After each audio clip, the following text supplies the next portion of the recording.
Your party dashes in from the streets at the entrance of the courtyard of the manor itself. That's when the lightning strikes. The shadows give way for a moment. And at the top of the stairs, you see an ogre magi already completing the arc. All right, so I wasn't even sure if today's game was going to happen, but it is. Kyle's not going to be able to join us today, but Andrew is going to be running Thandor for us, for him, and apparently not letting Ryan do any of the roles. So I have a run out, an appointment this morning. As you can see, it's really bright and early, and then I'll be back. I got to finish up the table. I'll show you what this level looks like, what's going on, what's behind the screen, and then, of course, the guys will give you their update. All right? Cool. So, yeah, this is where the party is starting. They wanted to investigate. They told me they wanted to investigate where the hammering was coming from. So that's through the double doors over here. And this is what it's going to be leading into. It's going to be leading into the Foundry's forges. And that's what each of these things are. And we have I'm missing a Djurgr here. Hold on, I got many more. Where's another Djurgr? Djurgr. Here we go. There. So we got the Djurgrs. Got the three at the forge. We have the one over here. Now this is interesting because this Djurgr here is a illusionist. And Djurgrs are immune to phantasms. And the party, we have our own little illusionist. So he does not know anything about Djurgrs being immune, literally immune to phantasms. So this is going to be interesting to see. So there's two bridges for them to cross over this river. And that's about it. There's not a lot in here. We got some wood piles. Got the wood piles set up. Statues I added on my own. I got these large dwarven statues. Figure I might as well use them when I have the opportunity. So now the riverbed is going to... Oh, yeah, hold on. So what's going to happen is the position that the illusionist is in comparison to the doorway, they're not going to be able to see him. They're not. So these three will be surprised by the party. And he will be too, but they're not going to see him. So he's going to initiate his invisibility and then start casting spells. He has a spell of invisibility besides his racial ability one time a day. So he's going to be staying back here hiding while this is all going on. In fact, I'm going to even remove him right now because I know there's no chance of them seeing him. I'm going to put him in the back. All right, so yeah, this is the rest of it. I added in these danger signs. I figured the dwarves of Djurgrs, or the Djurgrs, have put up danger signs warning about the fall down into the pit, into the last level where the Black Dragon is. Oh yes, the very first game out, and they're in a dungeon, and they will be facing a dragon by the end of it. All right, so yeah, you got some items here, some items scattered that they've been working on, right, at the foundry, the forges. Very cool. Now, back over here behind the screen, I got all the large-sized Djurgrs I need when they enlarge themselves. And we have the foot soldiers, so to speak, of the Djurgrs over here. The room they're in right now, I don't need the owlbear or the owlbear rug. And the rug will become animated. That's another room, probably next adventure they're going to hit. So over here, I now have large sizes for all of the party in case Ryan decides to, as he calls it, embiggen, cast enlarged person.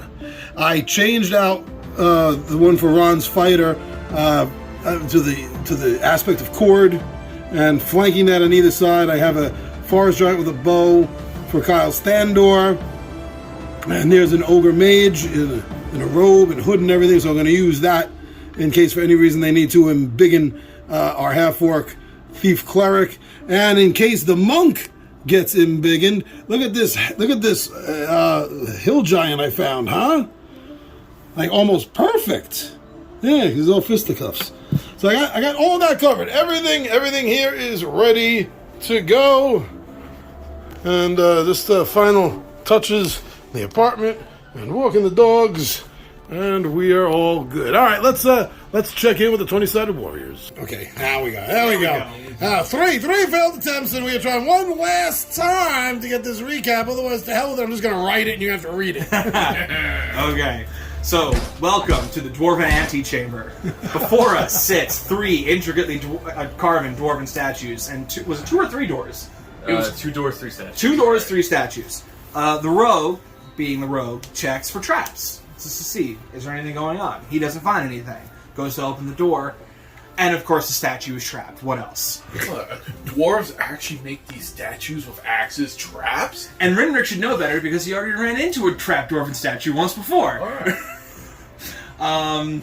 So 1 door, 1 statue. Okay, no problem. Let's go to the other door. That statue also triggers. We think, great. 2 out of 3. The third one can't be trapped, can it? Oh, wait. It is. But that was the trigger for the secret door that opens up behind the wall, revealing the staircase down into the main throne room. So we make our way in, screaming, shrill dwarven yelling. And not a single one of us speaks dwarf, so we have absolutely no idea what's being said at all. We make our way through, and then a voice, a deep gravelly voice, comes from the other end of the throne room. Go back the way you came, you're not welcome here. Let's go make friends with you in a friendly voice. Why not? Make our way through. We see the throne room. Rinrick goes, I'm sitting on that throne. Because that's just what I do. The chaotic gnome. Chaotic gnome. We see nothing. All we hear is the shrill banging of a smith's hammer on an anvil, as a smith does. We think, okay, everything should be fine. Let's go talk to this guy. And then talking's over because arrows from nowhere shoot out, not from a trap wall, no, from the 2 invisible Durgers. I can never say that right. I'm not even sure if I'm saying it right. Durgers that reveal themselves with their, I think they're heavy crossbows. Yeah, they're heavy crossbows. Bows or something. And they were enlarged. So we caught off guard by 2 enlarged Durgers. As far as I can remember, I don't think anybody really took that much damage, and we thought, oh, you're gonna surprise us? Okay, now it's on. And in the fastest fight of our lives, Thandor's reaction time drops 1, and Walsh runs in, fists blazing, and drops the other before anyone can even look around and see what's actually happening. Like, of all the things that we've encountered, these 2 hulking Smith Durgers drop in 2 rounds. It was amazing. It was the most incredible fight we've ever had. It's the only easy fight you've had so far. The only easy fight we've had so far. We're fighting orc minions, we're fighting all these things, and nothing. But these guys, piece of cake, no problem.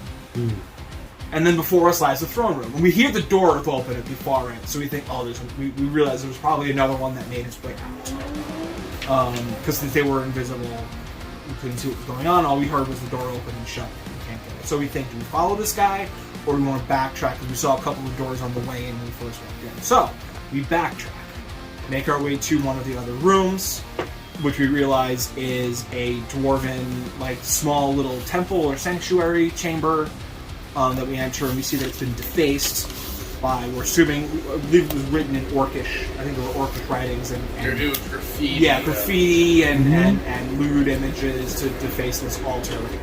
And the cleric thinking, the rogue cleric thinking, oh, let's try to bring some religiosity back, let's try to bring some spirituality back to this thing, goes in and tries to offer a prayer. Thandor follows him and sees an armored corpse sitting by the altar, and in his, let's be honest, racist tendency for the elf versus orcs, which is fine, we get it, kicks the body. Unbeknownst to us, the body turns out to be a wight. An undead creature of draining, more than anything else. They drain your life force. Drain your life force. AKA levels. Which we found out because the rogue was pounced upon once this wight awoken and had drained his freshly gained 4th level. Poor Smoky. Which is quite unfortunate. But we'll get it back. We, along with the wight, he awakened a couple of other undead creatures. I think just some skeletons, if I remember. They were giant. Too They were large. like really large, yeah. with some turning undead from the clerics and just from other combat, we're able to take out the skeletons. But I think the white was still going. He wasn't stopping. So we thought, let's just back out of this room. Yeah, because no one wanted their level. No, we were like, we're not going to screw with levels. that. We're not going to mess with this guy. So we backed out of that room, shut the door, and pinned it closed. And we're hoping to all the gods in the pantheon of D&D that this thing doesn't come up behind us. Which we need to be prepared for, I think, at some point. Because we did not kill it. We just went, you know what? Shut the door. Let's move on. Like any good zombie movie, just shut the door and keep going. Let's not fight this thing. So we think, there's a door across the way. Instead of running from the door with the undead inside, let's just go check the other one across the way. Oh, it's a super little storeroom. Can't be anything in here. Why is the table moving? Oh, the table.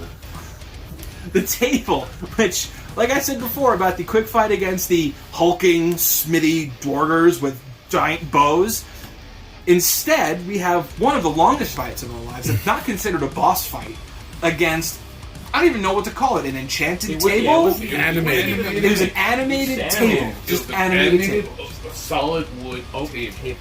And it was having its way with us. We couldn't hurt it. It was like throwing splinters at us. You're just like, what's happening? It's a table. It's wood. Yeah, so we're like, okay, let's just try to like hack this thing to pieces. Let's light it on fire. Let's just whittle this thing down.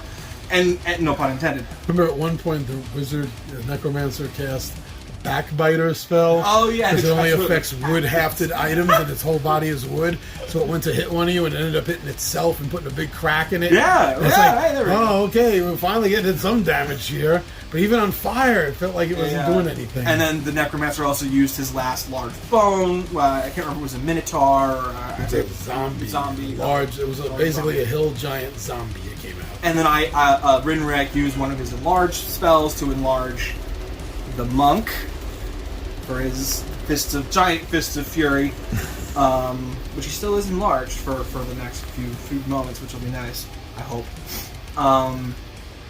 It took so much out of us to finally get this thing done. Finally, it just stopped. And we went, okay, we're good. We got it. Let's just get the hell out of here. And if I understand, there was like nothing in there. There was nothing in the room. There was literally nothing in the room. There was nothing. I think there may have been like a water scanner or something. Spoiled Maybe like food. There was a kitchen spoiled at food. one point. So it was all for naught. Shells. Yeah, it's nothing. We did pick up the 2 crossbows and bolts from the Jurors. Oh, you have that? Okay, Yeah, I have that one. cool. So we have that, which I can't. It's Chain too small. And you guys have since decided between the secret door, the northern unknown door, and the south door with the thunderous hammering and blacksmithing sounds is where you want to go. Yes. Excellent. Since we took care of the other girders so easily, maybe these guys won't be so bad. Easier than a table. Let's find out. All right, let's do it.